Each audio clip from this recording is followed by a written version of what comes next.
Please welcome to the stage CEO of MSBAI, Allan Grosvenor.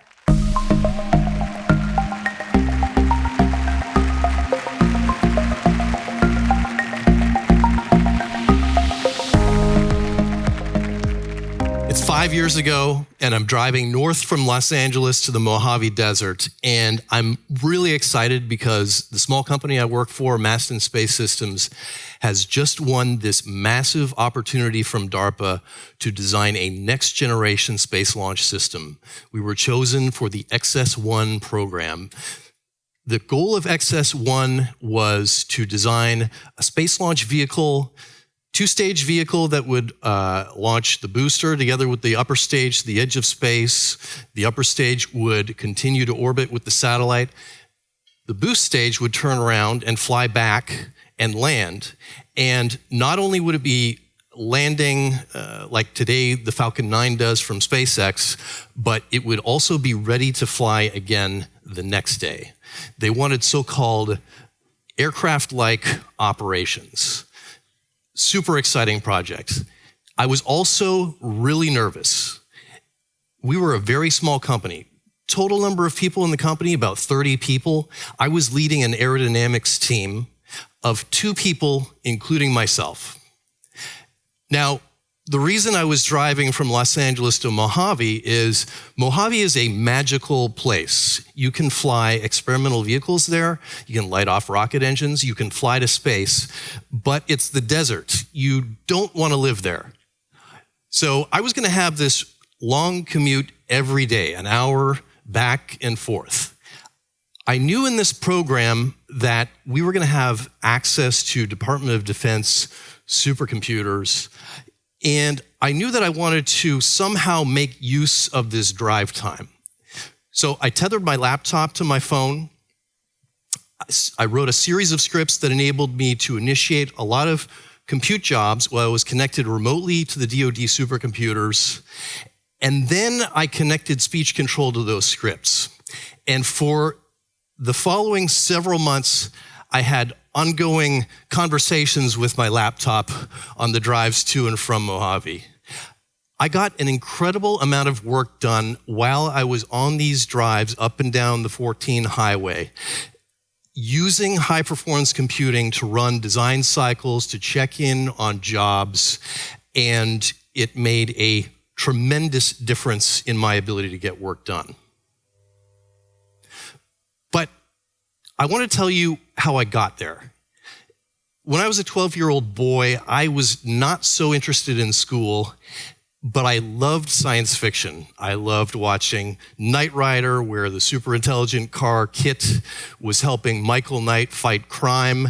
The crew of the Starship Enterprise with the super intelligent ship's computer and the android named Data. And I loved both the Terminator 1 and Terminator 2 movies. In this scene, the reprogrammed Terminator is about to tell young John Connor some pretty bad news.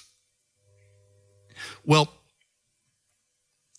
I would come home from school and I would go to my dad's workbench and I would make stuff. I would try to copy what I saw in these shows and movies that I loved. I made robotic arms, custom model rockets out of metal, all sorts of crazy stuff. And I got parts, from some pretty interesting places. I had a buddy that knew how to get into a local junkyard, and we would go there and pull apart things like photocopiers and take out AC motors. And I blew a lot of fuses in my parents' fuse box and almost set the house on fire a few times. But my parents understood that I was passionate about this, and I was lucky to have a few teachers that did too. And when they introduced me to engineering, and I realized that that could be not just a hobby, but a job, I knew that this is what I needed to do.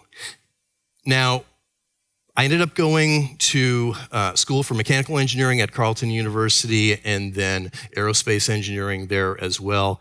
And this was the 90s now. I was seeing a change happening with computational science codes like computational fluid dynamics. Things were starting to happen and new technologies were starting to be developed that were blowing everybody away. I realized, okay, now it's actually possible to simulate concepts on the computer before you build it, and you can try new things. So I thought, this is what I want to get into. And so I did, and I particularly focused on computational science in both my undergrad and my master's, and then I continued that focus in my career. I have worked in aviation-related companies, on energy technology projects, and also space launch. And in those projects, I've been extraordinarily lucky to have access to supercomputers like these. On the left-hand side, you see Department of Defense supercomputers. I have run simulations on each one of these systems. On the right-hand side, you see Department of Energy, Oak Ridge Leadership Computing Facility supercomputers. Jaguar was the first one there that I started running on, then Titan, and most recently Summit. And we're very lucky to have a very close relationship with Oak Ridge today. In all these projects, we have come up with design concepts, and we have been able to test them by running thousands upon thousands of different scenarios, different operating conditions, different geometrical configurations, full design optimizations, to be able to test brand new concepts and turn them into working prototypes before we ever built anything. It's a total game changer. This is one example. It's the XS1 project I was telling you about earlier. What you're looking at here is a simulation of an entire launch and return trajectory. The boost stage has just separated from the upper stage. The upper stage is continuing to orbit. The boost stage is getting ready to return back into the atmosphere. And what you're going to see is it's coming back at a very high angle of attack. When you're designing a reentry vehicle, one of the really key things that you have to look out for is the maximum temperature that you reach in this vehicle. If you are not extraordinarily careful, you're going to come down at very high speeds, very high so-called dynamic pressures. And if you come down too fast as you're hitting the thickest, the densest part of the atmosphere, you're going to get too hot. You're going to exceed melting temperatures of metal. Now, that's why in old school reentry vehicles, you see black thermal protection system materials that they install on the bottoms of the vehicle. And those work great, except they're extraordinarily expensive. If you have to use carbon and ceramic-based materials, it becomes so expensive that it drives the entire cost of the vehicle. Now, if you're designing a vehicle that you want to have aircraft-like operations for, you don't want to do that. So what we did is we used the Department of Defense supercomputers to run simultaneous trajectory and vehicle configuration optimization so that we could slow down at the top of the atmosphere so that by the time we got into the densest part, we were slow enough that we could basically get away with stainless steel.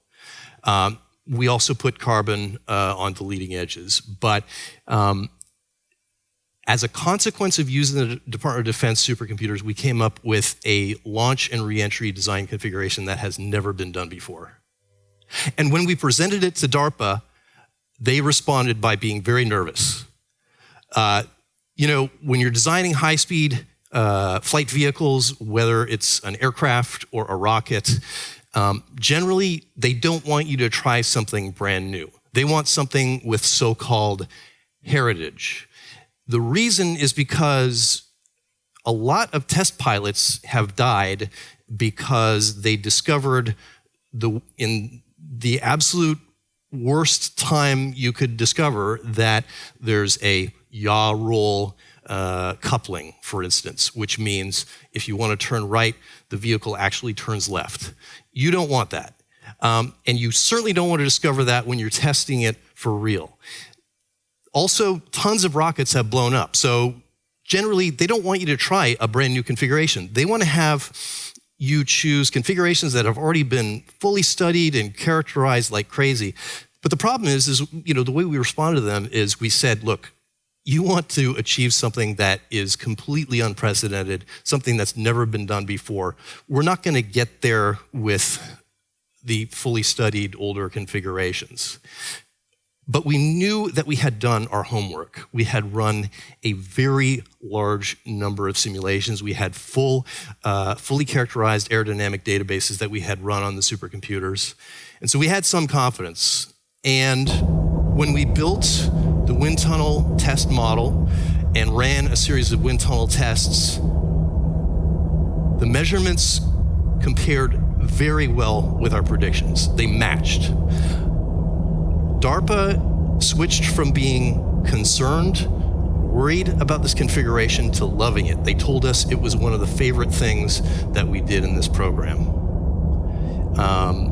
I have been very lucky to work on a few high-stakes programs like this where we've had outcomes of this nature, but this was a particularly special moment where we tried some really new things and it worked, and it was high-performance computing that changed the game. But it's not just exotic spaceflight vehicles that you should be using high-performance computing for. We think every engineer needs an assistant, some help. And I want to give you some examples. Look at this traffic light. Are you going to be able to see that from the street? Do you think somebody could have benefited by placing that bridge, that overpass, and the signal together with a model of the road in a computer model and run some different configurations to see if there was a better way to place that? Probably. Look at this electrical outlet. Don't use that electrical outlet. If your laptop's running low and you need to plug in somewhere, if it's squirting water out, look for another one. It's very likely that they would have benefited from running a few different configuration scenarios and installations and shielding scenarios before they installed this thing. And this is an example where you've gotten too far into the build before you discovered some problems. This MRI example is a scenario where you really needed to train all the users around the machine a little bit better before you gave them the opportunity to turn it on. And a lot of people in this room have been in this situation, I know. I certainly have. You have one compute node that you're ready to install in a brand new rack. You're super excited about getting it up and running, so you throw it in, cable it up, and start it up. Then you start getting some work done. You throw some more compute nodes in and wire them up. And by the time you know it, you are wishing you had spent a little bit more time planning how you were going to cable this thing. And a little while later, maybe you end up like this guy. Well, Woodrow Wilson, more than 100 years ago, said that he not only used all the brains that he had, but all that he could borrow. And I'm sure he never envisioned the kinds of brains that we have access to today. With high-performance computing, and particularly with cloud, we have an unprecedented opportunity to borrow a huge number of brains to focus on the biggest problems that we need to solve. And it is so exciting. 10 years or more ago, when I was talking to a variety of different cloud computing companies, and I was exploring the possibility of using some kind of cloud service compared to on-prem systems that we had and government supercomputers, they sucked. They were too expensive, they were clunky, there were not many providers. When you asked them what kind of interconnect speeds they could guarantee for you, they didn't have good answers, and you couldn't run ITAR either. Today, that has been totally solved. There is this amazing cloud infrastructure available, and it is just waiting to be taken full advantage of. We also have amazing engineering software to run in the cloud. So we have these two incredible layers available to us today. 2020 is this incredible time where super powerful cloud computing that's actually affordable, and then like 1,000 different engineering software packages to do every specialized problem that you could imagine, not just structural analysis, thermal analysis, fluid dynamics, aerodynamics, high speed, low speed, aeroacoustics, vibration, electromagnetics. I could go on and continue the rest of my talk just listing all the different options. The one drawback is that it's not one vendor that's building all these codes. It's a very large number of vendors, and they all have different philosophies about how you design these user interfaces. And it is always the case that to become a productive user of any of these pieces of software, you need to spend a lot of time getting trained up in them. So there's a natural barrier to you actually using the best tools for the latest project that you're working on. What you're going to generally do instead is you are going to get really good at using like a few packages and then just fit that into every project that you're running. Now, it's not just a problem for the end user engineer, the designer, it's also a problem for the engineering software vendors. At the beginning of my career, I actually was an engineering software vendor, and I have first-hand experience with this. I also have a lot of colleagues in industry and all the big engineering software companies who collectively tell me the same experience I had. Generally, any of these ISVs are tending to sell to like 1/100th of the number of customers that they actually could be selling to in terms of the number of companies they know are out there that could be taking full advantage of their software. And the primary reason for this is because their software is too hard to use. So we think that now is the perfect time to add yet another layer, a so-called intelligent layer, a management layer, or an AI-driven assistant layer that helps engineers take advantage of engineering software and to deploy it to cloud.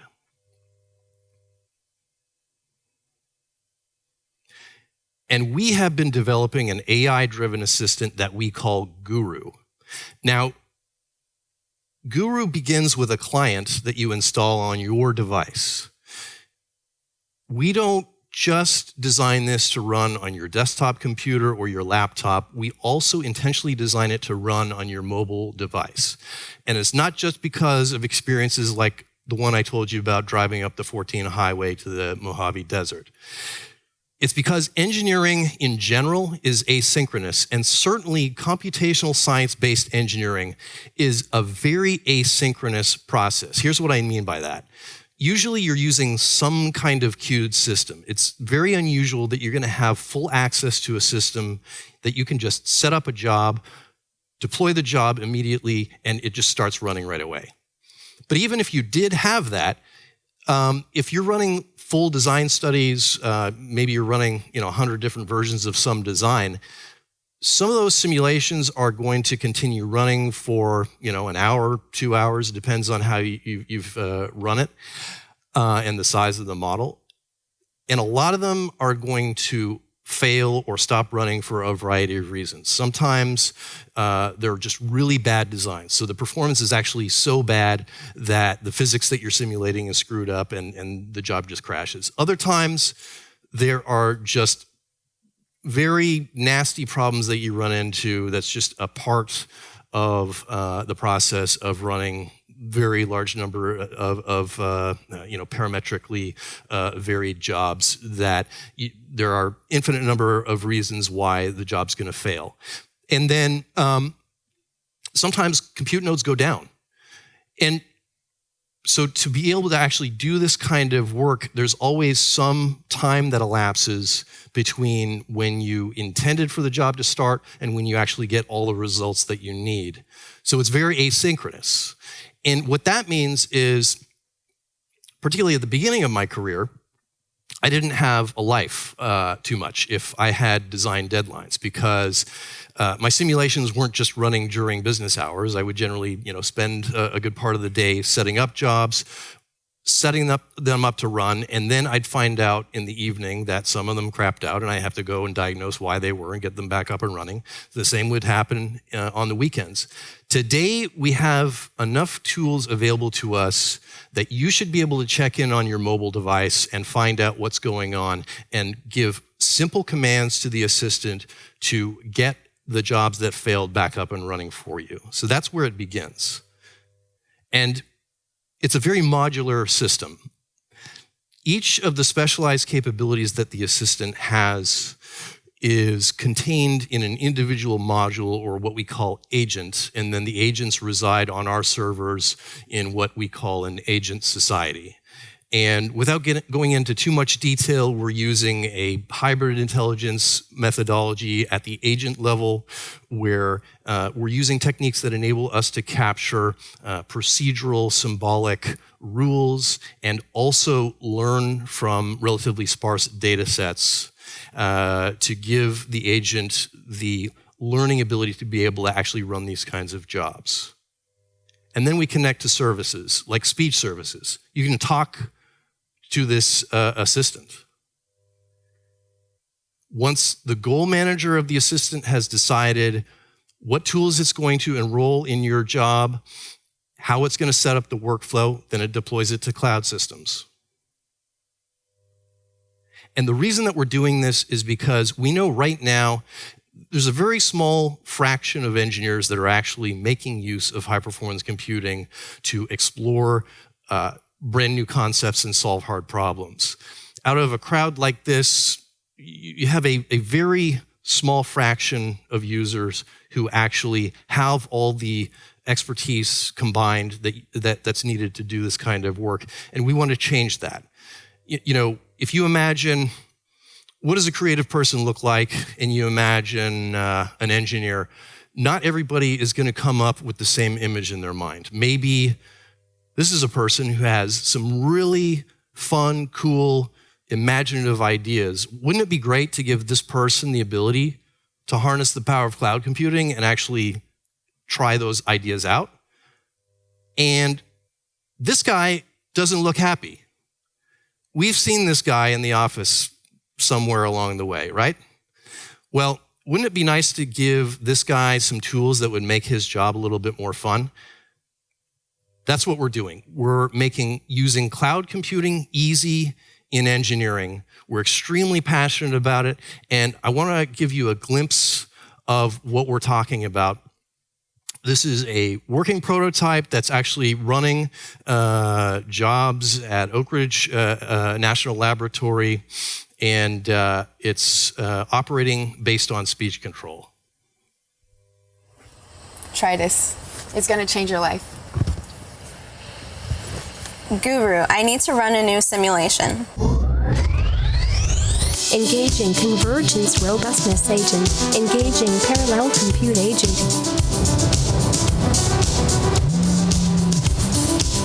Check it out. Your job's done, and Guru just sent you a summary report. I love it how it takes you through this checklist. Oh yeah, you just got a serious upgrade. Guru. MSBAI. So that's what we're working on. We are extremely passionate about giving engineers the superpower to harness the power of cloud computing to invent the future. We think the number of engineers using cloud today is nothing compared to what it's about to be. Thank you.